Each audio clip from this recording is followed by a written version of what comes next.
भाई, बिहार में कोई कितना भी दावा कर ले चुनाव से पहले कि हमारी पार्टी सरकार बना रही है, हमारी पार्टी सरकार बन रही है, लेकिन असली खेला तो चुनाव के परिणाम के बाद होता है। जैसे कि जन स्वराज पार्टी बोल रही थी, आरजेडी पार्टी बोल रही थी कि हमारी सरकार इस बार बनेगी, लेकिन जब चुनाव का परिणाम आया तो जन स्वराज का तो सुपड़ा हिसाब मिला, जो कि 243 सीटों पर लड़ती है, लेकिन बिहार में उसे एक भी सीट नहीं मिलता है।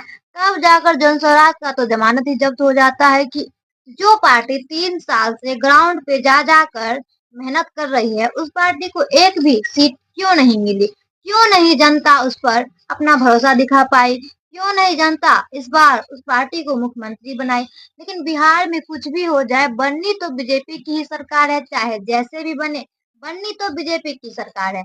आरजेडी पर तो थोड़ा भरोसा लोगों ने दिखाया भी, लेकिन उतना ज्यादा नहीं, क्योंकि आरजेडी का तो हमेशा से काला चिट्ठा निकला ही हुआ है कि आरजेडी 15 सालों से तो सत्ता में आई हुई नहीं है, क्योंकि उसका ऐसा कारनामा है कि लोग अब डरते हैं कि अगर आरजेडी आया तो जंगल राज तो आना तय है। इसीलिए बाप का किया हुआ बेटा भोग रहा है। जब लालू प्रसाद था तो लोग जंगल राज से डरते थे, और जब तेजस्वी यादव आया तो अब लोग उस पर अपनी भरोसा जाहिर करने के लिए, अपने भरोसा दिखाने के लिए उस पर काबिल नहीं है तेजस्वी यादव, इसलिए लोग उस पर भरोसा नहीं करते हैं।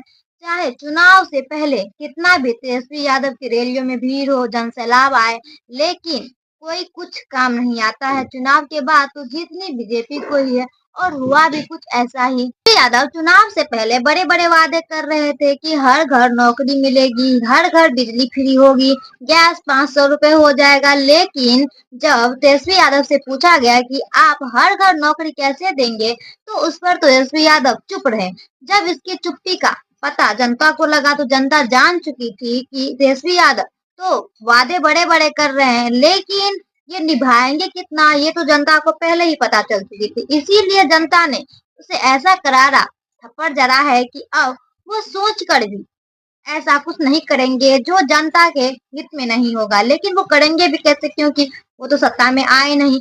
और बात की जाए जन स्वराज पार्टी के नेता की, बात की जाए प्रशांत किशोर की, जो बड़े बड़े मुद्दों पर लड़ रहे थे, रोटी कपड़ा मकान स्वास्थ्य और शिक्षा पर लड़ रहे थे कि हम आएंगे तो रोटी कपड़ा मकान होगा, स्वास्थ्य और शिक्षा बेहतर होगा, लेकिन लोगों ने उस पर भी भरोसा नहीं दिखाया और उसे भी अपने मुंह की खानी पड़ी, जिससे एक भी सीट बिहार में नहीं मिला। तो जानिए कि उसका कैसा हाल होगा, जिससे एक भी सीट कहीं से भी नहीं मिली।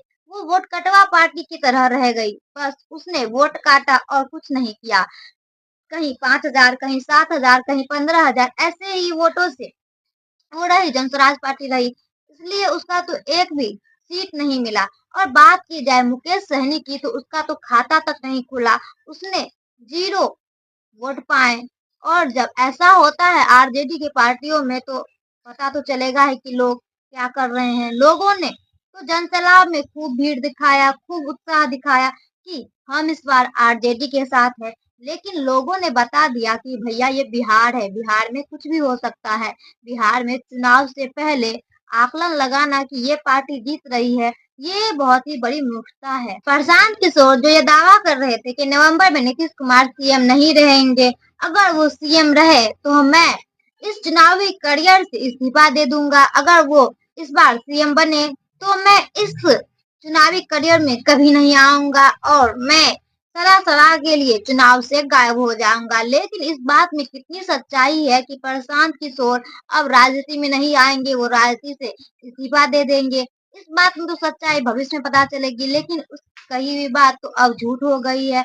जो प्रशांत किशोर रोटी कपड़ा मकान और स्वास्थ्य और शिक्षा पर बात कर रहा था, वो तो खुश हो गया, उन्हें एक भी सीट नहीं मिली। तो जानिए कि अब प्रशांत किशोर का क्या हाल होगा, क्या वो राजनीति में रहेंगे या नहीं रहेंगे। खैर वो उसका अपना व्यक्तिगत मामला है, लेकिन अब फिर से बीजेपी की सरकार बन चुकी है। जो बड़े बड़े पार्टी ये दावा कर रहे थे कि इस बार तो सरकार बदलनी तय है, लेकिन ऐसा कुछ नहीं हुआ, सरकार तो वही रही और जितने भी पार्टी थे वो अब सत्ता से गायब हो चुके हैं। अब वो 5 साल तक तो नजर ही नहीं आएंगे कि भाई मेरा भी कोई अधिकार है बिहार पे। अब 5 साल बाद फिर से कोशिश की जाए कि हमारी सरकार बनेगी, लेकिन अब 5 साल तो बीजेपी की ही सरकार रहेगी। इसीलिए अब तो सोचना भी नामुमकिन है, क्योंकि बिहार में कुछ भी सोचना नामुमकिन ही है। बिहार की जनता को समझना मुश्किल ही नहीं, नामुमकिन है। क्योंकि बिहार में होता कुछ है, दिखता कुछ है और होता कुछ है, और इस बार भी वही हुआ। लोगों ने दिखाया कुछ और, किया कुछ और। लोगों ने भर-भर कर वोट दिया, लेकिन किसे वोट दिया वो तो परिणाम के बाद पता चल ही गया।